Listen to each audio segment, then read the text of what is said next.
Perkenalkan, nama saya Lorencia Andriani Brustinja, peserta Latsar CPNS Angkatan 8 Kelompok 3, Kabupaten Deli Serdang. Saya akan memaparkan tentang etika publik.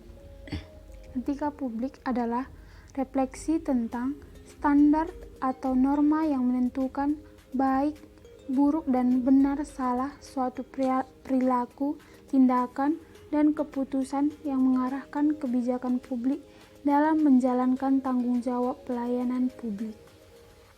Di sini juga bisa dikatakan kebijakan publik itu harus responsif dan mengutamakan kepentingan publik, bukan mengutamakan kepentingan pribadi. Karena kita sebagai pelayan publik, kita harus memikirkan orang lain dahulu, maka kita memikirkan kepentingan kita.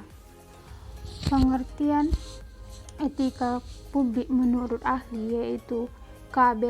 Bertens mengatakan, etika berasal dari kata Yunani ethos dalam bentuk tunggal, mempunyai arti tempat tinggal, biasa, padang rumput, kandang, kebiasaan, adat istiadat, akhlak, watak, perasaan, cara berpikir. Dalam bentuk jamaknya, artinya adalah kebiasaan. Menurut Bertens ini artinya etika berkaitan dengan kebiasaan hidup yang baik, tata cara hidup yang baik, baik pada diri seseorang atau kepada masyarakat. Kebiasaan hidup yang baik ini dianut dan diwariskan dari satu generasi ke generasi lain. Kebiasaan hidup yang baik ini lalu dibekukan dalam bentuk kaidah, aturan, atau norma yang disebarluaskan, dikenal, dipahami, dan diajarkan secara lisan dalam masyarakat. Kaidah, norma, atau aturan ini pada dasarnya menyangkut baik buruk perilaku manusia, atau etika dipahami sebagai ajaran yang berisikan perintah dan larangan tentang baik dan buruknya perilaku manusia, yaitu perintah yang harus dipatuhi dan larangan yang harus dihindari. Menurut Ayumardi Azra, etika adalah karakter atau etos individu atau kelompok berdasarkan nilai-nilai dan norma-norma leluhur. Dalam konteks Indonesia, menurut Ayumardi Azri, nilai-nilai etika sebenarnya tidak hanya terkandung dalam ajaran agama dan ketentuan hukum, tetapi juga dalam sosial dan Pancasila. Nilai-nilai dasar etika publik dalam pelaksanaan tugas jabatannya ada, yaitu 1. Jujur dalam memberikan informasi. 2. Bersikap terbuka dalam pelayanan publik. 3. Bersikap tulus. 4. Bersikap sopan santun. 5. Bisa menjaga informasi yang bersifat rahasia. 6. Bersikap hormat. 7. Bertanggung jawab dalam menggunakan barang milik negara. 8. Berlaku adil dalam memberikan pelayanan. Penerapan nilai-nilai dasar etika dalam pelaksanaan tugas jabatannya. Yang pertama, jujur dalam memberikan informasi. Guru adalah panutan bagi semua murid-muridnya, dan peran yang melekat pada guru sangat penting bagi pembentukan siswa-siswi. Untuk itu, menjadi seorang guru sangatlah perlu untuk mengetahui lebih jelas etika seorang guru, sehingga dapat memahami perilaku tepat yang dilakukan seorang guru. Dengan pengetahuan tersebut, maka akan menjadi seorang guru yang menyenangkan dan bisa mendidik murid-muridnya dengan baik. Guru yang jujur memberikan informasi itu adalah contohnya guru yang tidak datang terlambat ke dalam kelas, datang tepat waktu dan mengajar dengan baik. Yang kedua yaitu bersikap terbuka terhadap pelayanan. Fungsi guru harus dapat mempengaruhi dan mengendalikan anak didiknya. perilaku dan kepribadian guru akan menjadi instrumen ampuh dan mengubah perilaku muridnya. Fenomena sekarang ini, guru bukanlah sebagai orang yang harus ditakuti, tetapi sebaiknya menjadi teman bagi murid tanpa menghilangkan kewibawaan sebagai seorang guru. Artinya, guru harus dapat mempengaruhi dan mampu mengendalikan murid. Bagi seorang guru, keberagaman siswa yang dihadapinya adalah sebuah warna layanan profesi menjadi tanggung jawabnya. Guru harus memiliki kemampuan untuk memahami keberagaman potensi murid, kemampuan mengintervensi perkembangan murid, dan kemampuan untuk menjalin informasi tentang perkembangan murid. Semua kemampuan tersebut perlu dipelajari dengan sungguh-sungguh dan sistematis.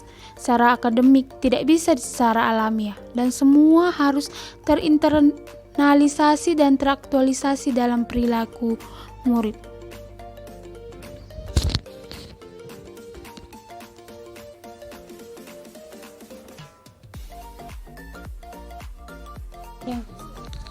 Yang ketiga yaitu bersikap tulus. Guru adalah seorang yang wajib digugu dan ditiru. Namun, guru yang bagaimana wajib digugu dan ditiru? Yaitu guru yang bisa menyesuaikan antara perkataan dan perbuatan. Selain itu, guru harus sabar dan bisa menahan amarah, serta bisa menghiasi diri dengan akhlak yang mulia. Bahkan yang terdapat dalam Undang-Undang Republik Indonesia Nomor 14 Tahun 2005, Bab 1 Pasal 1, tentang guru dan dosen dijelaskan bahwa tugas guru adalah pendidik profesional dengan tugas utama pendidik, mengajar, membimbing, mengarahkan, melatih, menilai, dan mengevaluasi peserta didik pada pendidikan anak usia dini, jalur pendidikan formal, pendidikan dasar, dan pendidikan menengah semua ada di dalam buku ini.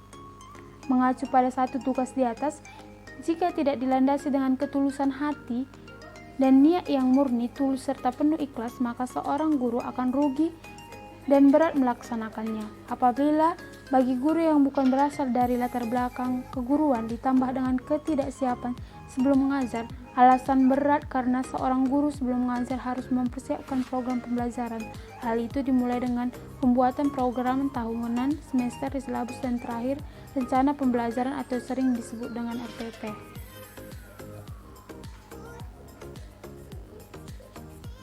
Yang keempat yaitu bersikap sopan santun. Apakah menurut Anda sopan santun itu penting di sekolah? Dan apa manfaat yang dapat setelah berperilaku sopan santun?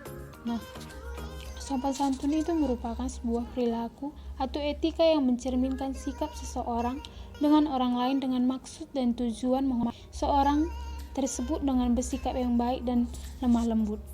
Di Indonesia sering terjadi kekerasan antar pelajar dan pelajar ataupun pelajar dengan guru gara-gara hal yang sepele dan berakibat buruk bagi nama sekolah dan pelajar atau guru tersebut. Karena itu, kita sebagai seorang guru, kita harus sadar bahwa banyak sekali manfaat yang didapatkan kalau kita bersikap sopan santun. Yang kelima, bisa menjaga informasi yang bersifat rahasia. Guru harus memiliki sikap yang mencerminkan suatu kepribadian dengan standar yang tinggi. Guru harus dapat dipercaya untuk menyimpan rahasia. Dalam situasi apapun, hal-hal yang dirahasiakan tidak boleh dibocorkan kepada siapapun. Informasi yang bersifat rahasia sebaiknya tetap dipegang teguh sesuai aturan. Guru tidak boleh asal bicara kepada orang-orang di luar sana. Yang keenam, bersikap hormat. Setiap orang berhak mendapatkan perlakuan hormat di tempat kerja. Dihormati berarti diperlakukan secara jujur dan profesional, dengan menghargai talenta, latar belakang, dan perspektif unik setiap orang. Tempat kerja yang saling menghormati bebas dari diskriminasi dan pelecehan yang melanggar hukum. Namun, tempat kerja yang saling menghormati melibatkan lebih dari sekedar kebutuhan terhadap hukum. Tempat kerja yang saling menghormati adalah lingkungan kerja yang bebas dari perlakuan tidak pantas dan tidak profesional, dan yang sesuai dengan etika. Prinsip ini membantu memastikan bahwa orang-orang diperlakukan dengan martabat dan rasa hormat. Dan contoh dari sikap menghormati yaitu menyapa teman. Yang ketujuh yaitu bertanggung jawab dalam menggunakan barang milik negara. Seorang guru yang baik, ketika dia meminjam sesuatu atau menggunakan barang milik sekolah, sebaiknya setelah dia menggunakannya, dia mengembalikan lagi kepada yang berhak memegangnya. Yang kedelapan yaitu berlaku adil dalam memberikan pelayanan. Lingkungan sekolah adalah salah satu lingkungan pendidikan yang mencakup lingkungan pertama